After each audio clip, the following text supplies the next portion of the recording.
Hi, welcome back on Do It Yourself channel. Today I'm gonna show you how to make hard reset of your Samsung A54.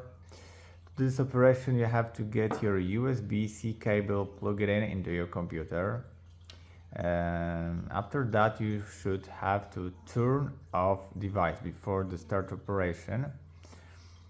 As you see, we have some password issue on the phone, so we need to have to take the hard reset.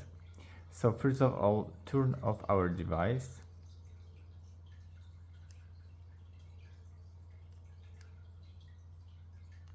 Okay, turn off. After the phone will turn off, press volume up and power button together and plug the USB cable into your phone. So press and hold this boot key, release button and wait for the recovery mode. That's it. Release cable and choice wipe data factory reset, accept by power, and that's it.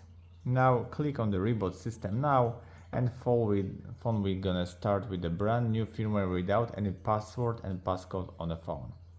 And that's it. I hope the video is helpful for you. If yes, you can leave like, leave comment, and leave subscribe, and see you by next video. Hey.